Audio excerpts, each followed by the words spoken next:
Machiavelli argued that influence is a skill, not a mystery.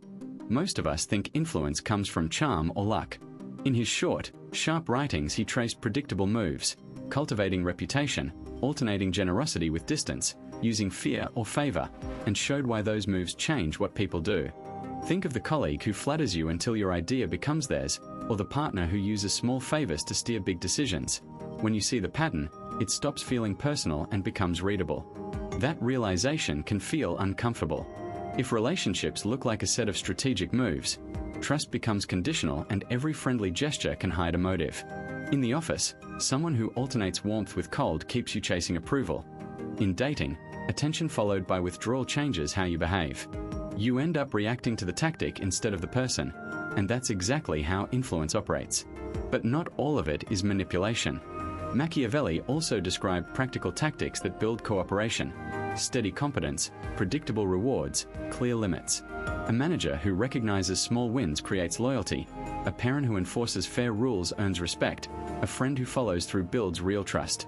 Those moves work because people prefer predictable payoffs to sudden drama. That practical angle is why this matters now.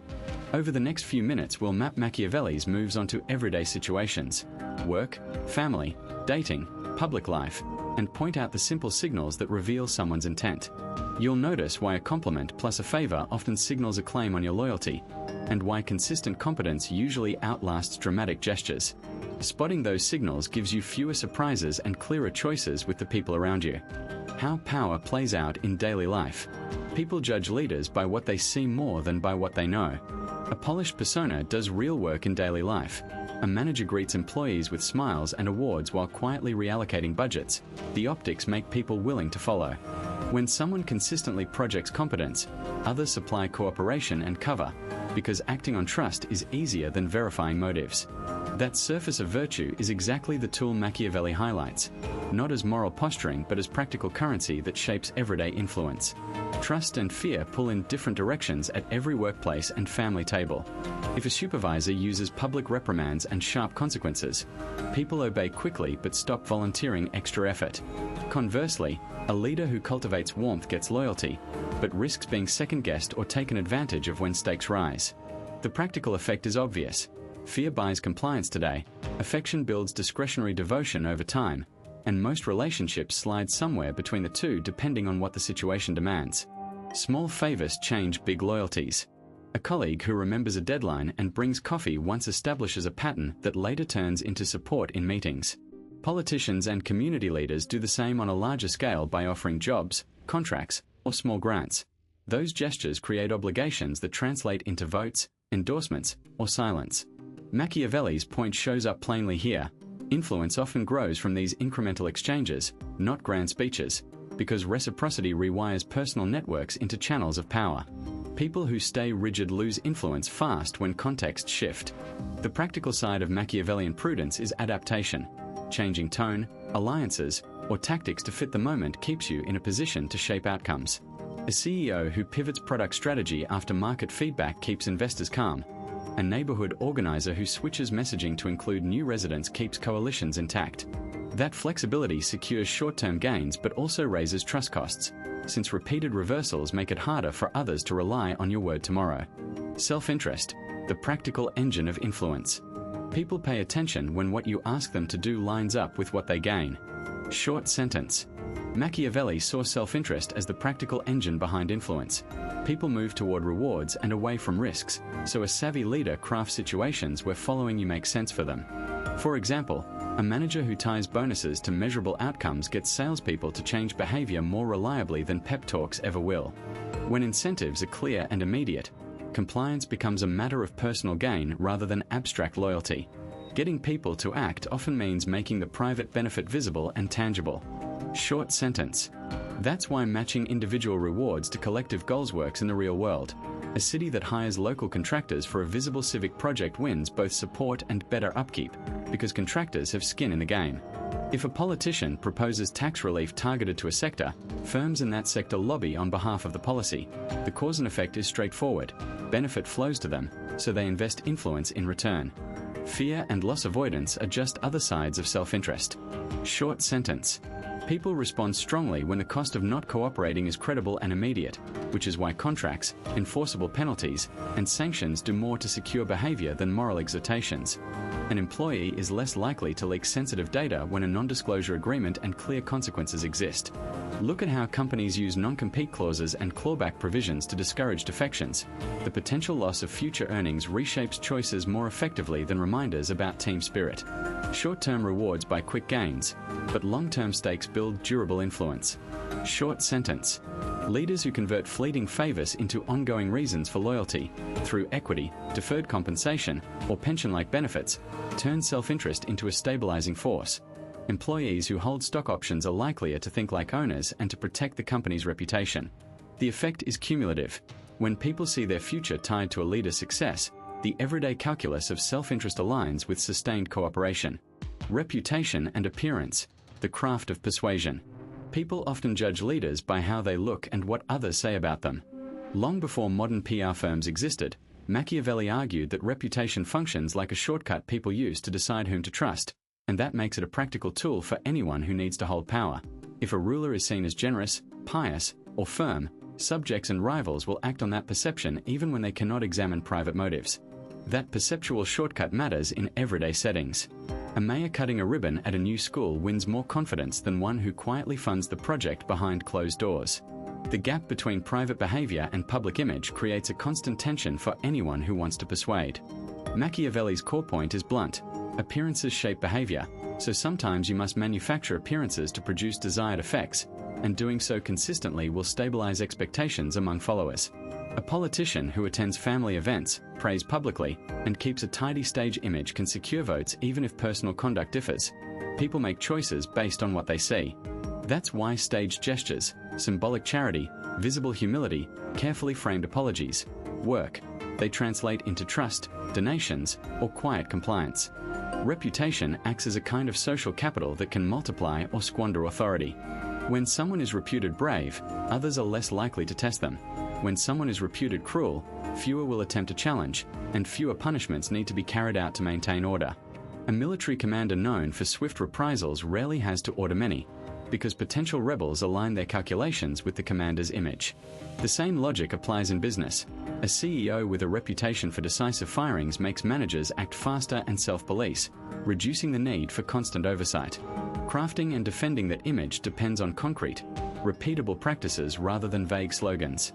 Public ceremonies, clothing and grooming, selective generosity, visible punishments, and carefully chosen associates all send clear signals about character.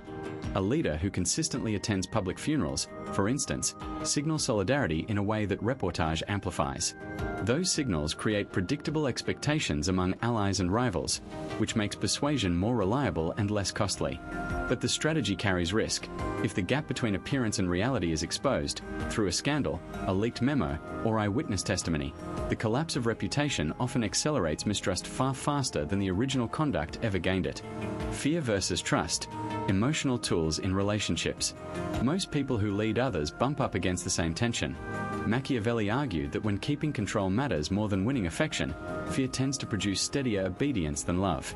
He pointed out that fear makes behavior predictable because people avoid actions that bring punishment. The logic is simple. If a penalty follows a choice, the choice becomes less likely. Think of a manager who enforces clear sanctions for missed deadlines. Team members meet deadlines because the cost of slipping is tangible. But he also warned that fear must stop short of hatred, because once people hate a leader, they seek ways to undermine him rather than merely comply. Fear works like a behavioral shortcut.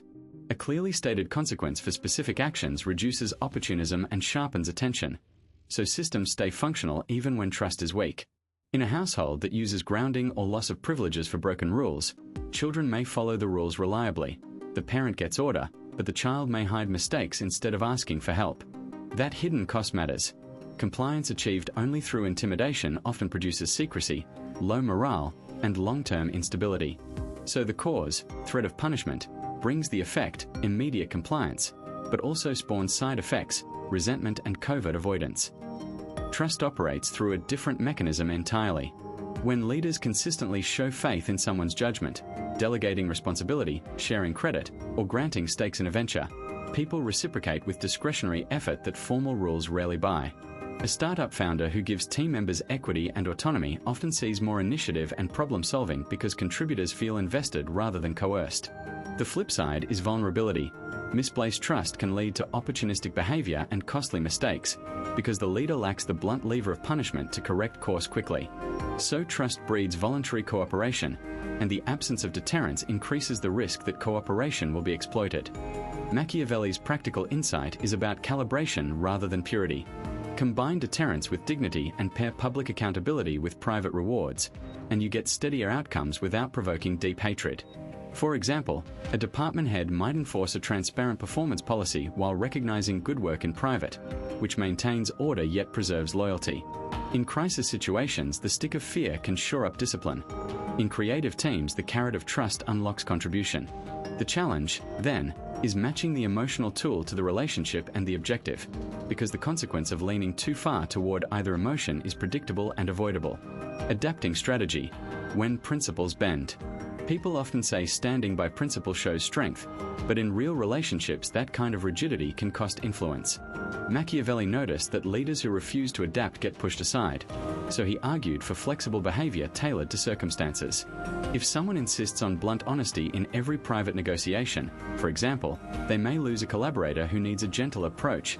The bluntness preserves a moral high ground but causes the relationship to collapse. A manager who preaches total transparency yet withholds a delicate piece of information to prevent team panic keeps the team functioning in the short term, and that functional stability can be the very thing that preserves their influence. There is a moral tug-of-war when a small deception looks kinder than blunt truth. Machiavelli's perspective accepts that sometimes doing what looks like a vice, a white lie, a calculated omission, protects larger goods like trust or safety. A friend who softens a harsh critique before giving it preserves the relationship and makes their counsel more likely to be heard next time. The immediate cushioning reduces defensiveness and keeps lines of communication open. But there is a cost. If the cushioning becomes routine and people discover the pattern, the friend loses credibility, so the tactic only works when deployed sparingly and with a clear purpose. Influence depends on reading the room and changing tactics. In practice, that means deciding which principles are vital and which are negotiable in a given interaction.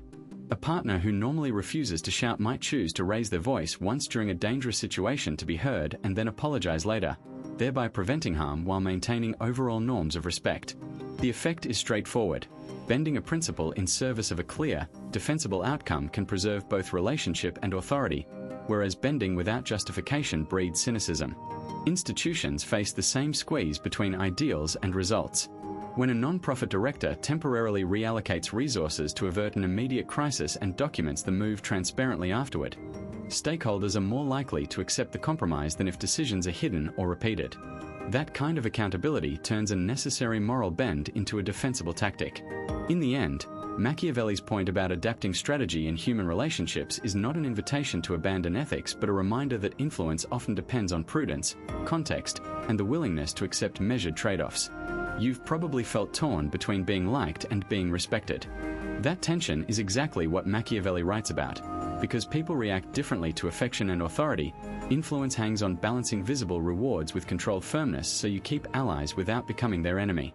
It can feel wrong to think of relationships as tools. Yet when stakes are high and choices are public, think a mayor choosing which program to fund or a team lead deciding who gets a promotion. Machiavelli argues that practical decisions, like rewarding loyalty openly and avoiding actions that breed hatred, keep you effective and protect your position. You might worry that being strategic means lying. Machiavelli didn't celebrate deceit for its own sake. He pointed out that timing and perception matter, so a calm promise in crisis or a managed image, like a CEO who steadies markets by acting composed while making hard internal changes, creates more stable influence than blunt honesty that triggers chaos. Sometimes the smallest gesture changes everything. A public thank you after a deadline or a modest bonus awarded where everyone can see it builds loyalty faster than private praise. And that visibility is precisely why Machiavelli stresses calculated generosity and clear signals. If you watch this far, you probably want tools you can actually use. So the takeaways are simple and practical. Balance fear and love, manage how you appear without becoming dishonest, make loyalty visible, and adapt to each situation. Apply those in a job negotiation, a community meeting, or patching a friendship, and you'll see different outcomes because people respond to consistent incentives and cues. If you're curious about how these ideas play out today, first we'll be digging into modern case studies next. CEOs, grassroots leaders, and everyday negotiations. If you'd like more, a subscribe or a comment about which example you want next helps shape the next videos and keeps the conversation going.